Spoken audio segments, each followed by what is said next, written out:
Welcome back. We're doing Sutra 40 now. Section 1, Sutra 40. Paramanu Parama Mahatvanto Sya Vashikara. Paramanu Parama Mahatvanto Sya Vashikara. Ultimate, smallest atom, and ultimate, greatest largeness, infinity, ending in, extending up to, his of the yogi mastery. His greatest mastery extends from the finest atom to the greatest infinity. My skin it makes my skin tingle. It's so beautiful, so beautiful. In this sutra, Patanjali has summed up the powers which can be acquired by the practice of yoga. He says, in fact, that there is no limit to the powers of the yogi. This may appear to be, to the modern man, a tall claim, and he may miss it as another illustration of the hyperboles found scattered in Eastern books like the Puranas, that yoga confers some powers on its votaries that he will be prepared to concede. To deny this would be to fly in the face of facts within the experience of a large number of intelligent people. But to claim for the yogi omnipotence, which is what the statement in this sutra really amounts to, will appear an absurd exaggeration of facts. Taken by itself, the statement made in this sutra does appear too sweeping. But we must remember that Patanjali has devoted almost one whole section to the subject of siddhis or powers acquired through yoga. The present sutra is therefore expected to be read in the light of all that is said later about siddhis in section 3. The generalization contained in it is therefore not an unqualified statement, and if studied along with section 3 and the general remarks made in dealing with section 3, Sutra 16, will appear quite rational and intelligible. So let's jump to Vibhuti Pada, section 3, Sutra 16. See what he's talking about.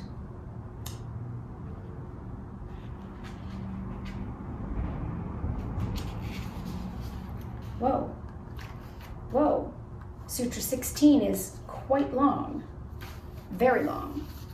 Okay, the exposition on it anyway. All right. Vibhuti Pada, section 3, Sutra 16. By performing samyama on the three kinds of transformations, nirodha, samādhi, and ekagrata, knowledge of the past and future. Wow, I can't wait to read this one. Okay. Now, let's move on to Sutra 41. These are some interesting words. I'm going to have to struggle through this. I'll do fine. Kshina vritter,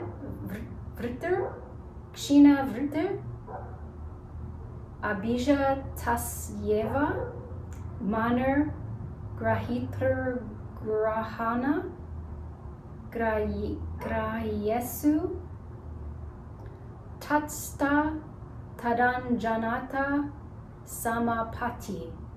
I'm going to try it again, just to see if I can make it a little smoother.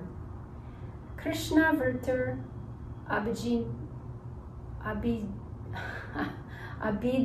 Tasyeva Manar Grahitr Grahana Grahyesu Tatsta Tadanjanata Samapati.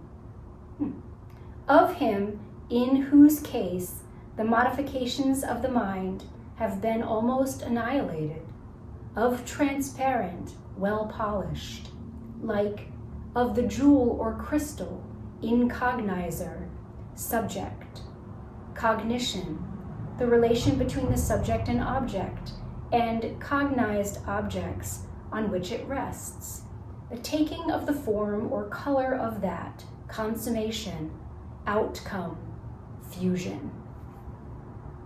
In the case of one whose chitta vrittis have been almost annihilated, fusion or entire absorption in one another of the cognizer, cognition, and cognized is brought about as in the case of a transparent jewel resting on a colored surface. Isn't that beautiful? Oh. The visualization of that is just, you become like a clear crystal. Right? This is one of the most important and interesting sutras in the book for many reasons. Firstly, it throws light on the nature of samadhi as perhaps no other sutra does. Secondly, it enables us to get some insight into the nature of consciousness and mental perception. And lastly, it provides a clue to the modus operandi of the many powers which can be wielded by the yogi. If we are to understand the underlying significance of the sutra, we should first recall the philosophical conception upon which it is based. According to this conception, the manifested universe is an emanation of an ultimate reality, and its different planes, visible and invisible, may be considered to be formed by a sort of progressive condensation or involution of consciousness.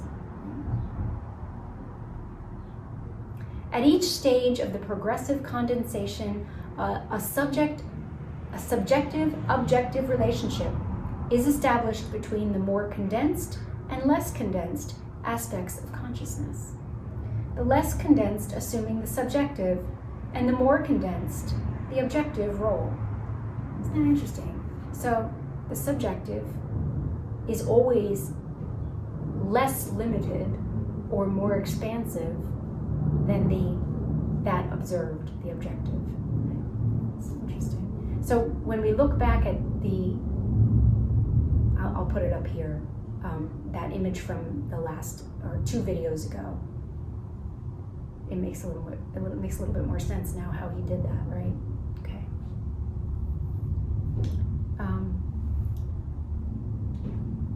The ultimate reality at the basis of the manifested universe is the only purely subjective principle, while all other partial expressions of that reality in the realm of manifestation have a double subjective-objective role, being subjective toward those expressions which are more involved and objective toward those less involved. Not only is there at each point the possibility of this meeting of subjective and objective, but wherever and whenever such meeting takes place, a definite relation is established between the two. So the manifested universe is really not a duality, but a triplicity. And that is how every manifestation of reality at any level or in any sphere has 3 aspects.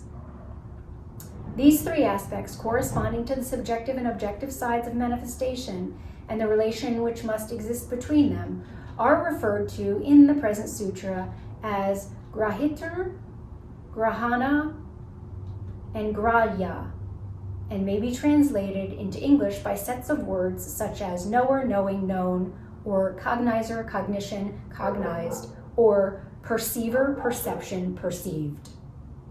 This fundamental fact underlying manifestation, that the one has become the 3, is the basis of the mysterious identity which exists between these 3 apparently different components of the triplicity.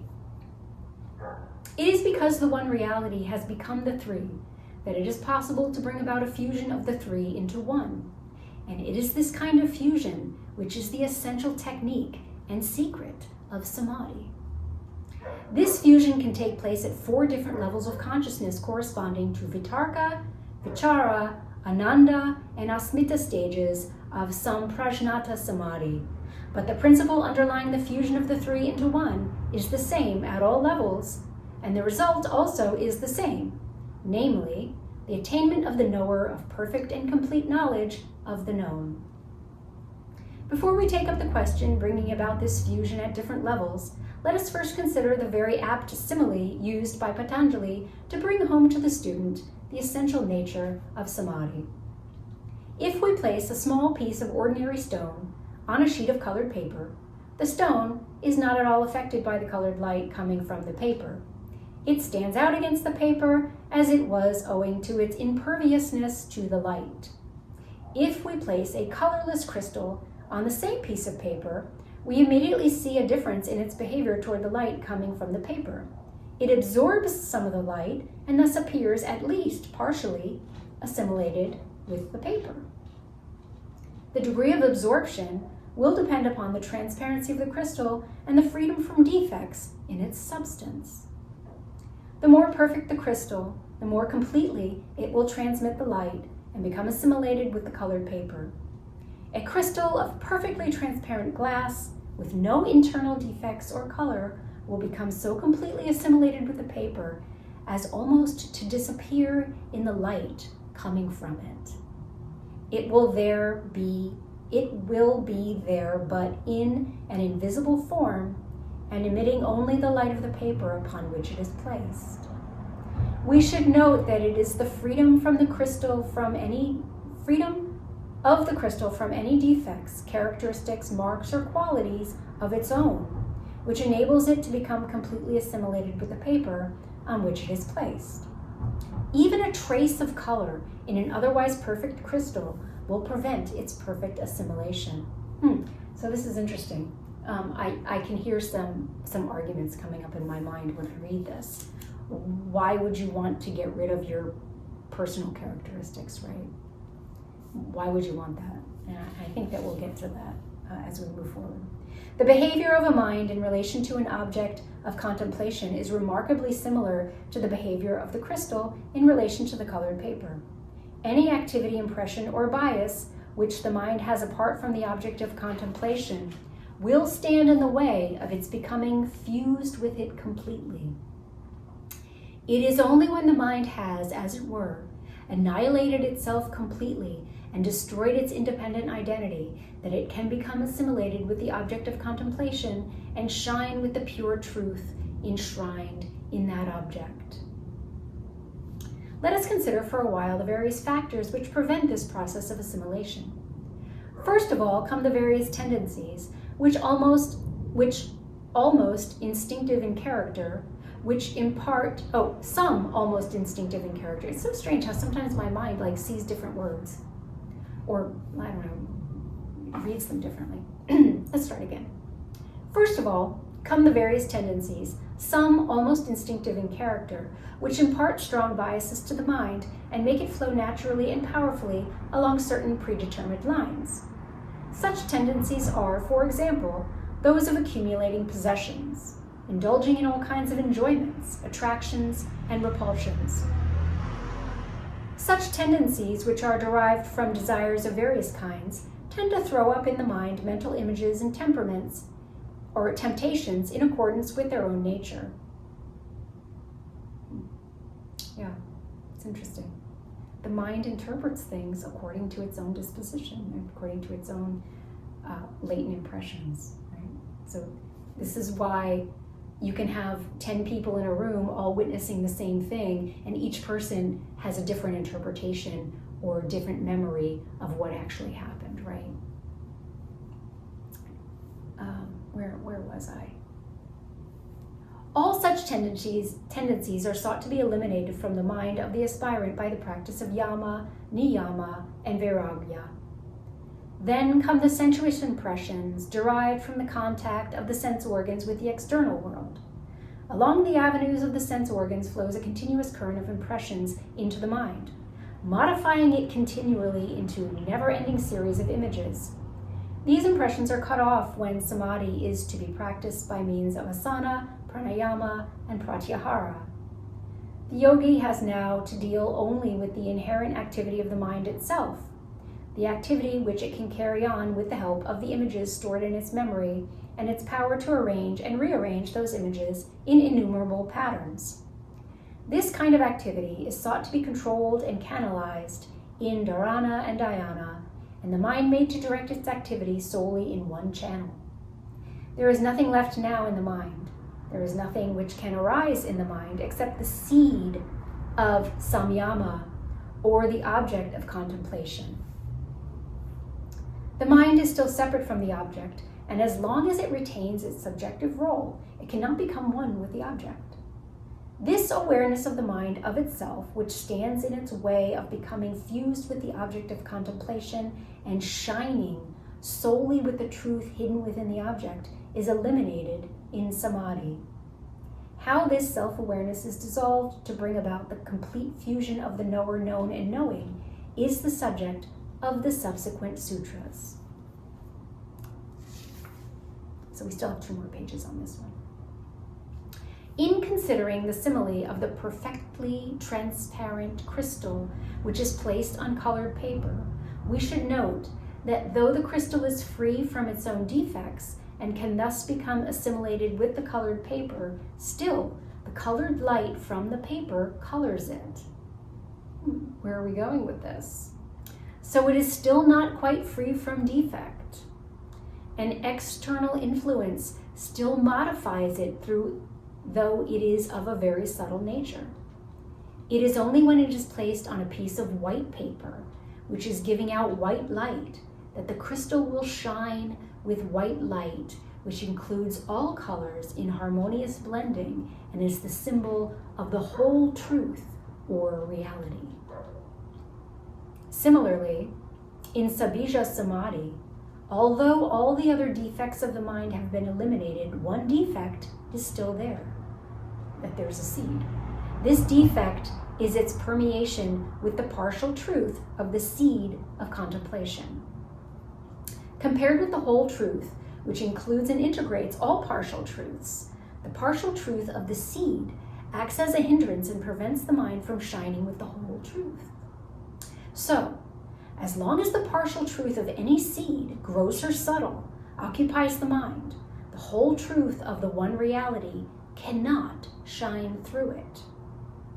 For the realization of the whole truth, which can be found only in the consciousness of Purusha, according to yogic terminology, it is necessary to remove even the impression of any partial truth realized in sabija samadhi. This is accomplished by the practice of nirbija samadhi, or samadhi without seed. The transparent and perfect crystal of the mind can then shine with the pure white light of truth. It will be seen, therefore, that in sabija samadhi, the vrittis of the mind are replaced by pure but partial knowledge of a particular aspect of reality, but in nirbija samadhi, this pure but partial knowledge is replaced by the reality or consciousness of Purusha itself. The mind has merged in the one reality and exists unperceived only to radiate its unimaginable effulgence. What has been said above with regard to the conditions which must be fulfilled before the fusion of the knower with the known can be brought about in samadhi should make it clear that the yogic technique has to be adopted as a whole and not piecemeal. If, for example, the ordinary desires have not been eliminated and merely curbed, it is impossible to practice samadhi. These desires will continue to exert unconscious pressure and throw up all kinds of images in the mind, and it will not be possible to maintain under these conditions the uninterrupted and tranquil state of the mind in which alone samadhi can be practiced. This state cannot be brought about by the mere exertion of willpower, as some people suppose, for the exertion of willpower on a mind agitated by even subconscious desires is bound to produce mental strain, and a mind under strain, which may be inappreciable, is quite unfit for the practice of samadhi.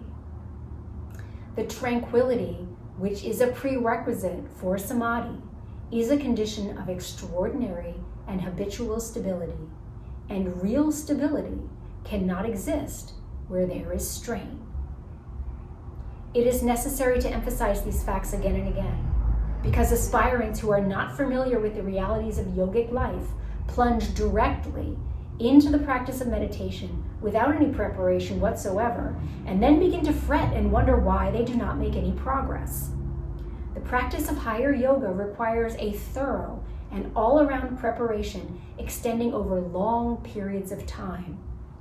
This does not mean, of course, that the aspirant should not make the beginning not make a beginning with only a few simple practices and gradually extend the area of his endeavor until he has mastered the preparatory lessons. There is one word in this sutra whose significance should be noted. This is kshina.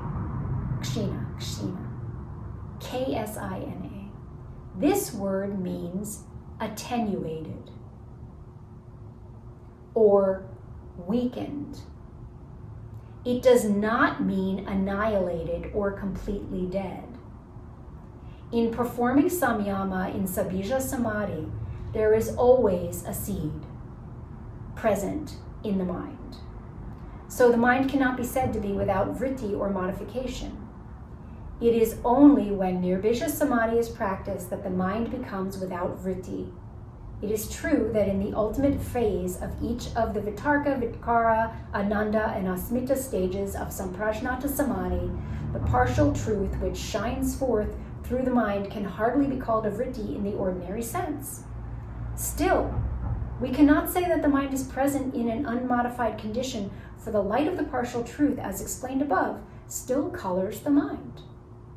The change from the ordinary condition of the mind, in which all kinds of transformation are continually taking place, to the conditions in which only one object continues to occupy the mind, is called Samadhi Parinama in section 3, Sutra 11, and the final state reached in the transformation can best be described as one in which the vrittis of the mind have become kshina or attenuated. But it should be obvious that this does not mean complete annihilation or disappearance of the vrittis as suggested by some commentators. All right, so that's the end of that sutra, and we're going to stop for today. But first, I'm going to jump to Vibhuti-pada, section 3, Sutra 11. We're going to see what that says.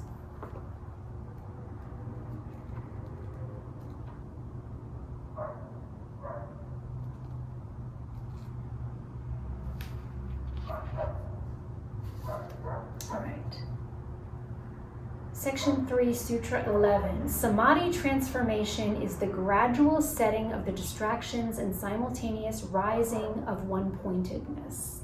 Okay. All right. So the next one we will read in the next video is Sutra 42. Savitarka Samadhi is that in which knowledge based only on words, real knowledge and ordinary knowledge based on sense perception or reasoning are present in a mixed state, and the mind alternates between them. Fascinating. Isn't the world amazing? Isn't this fascinating? It is. Thank you for joining me today. Until next time.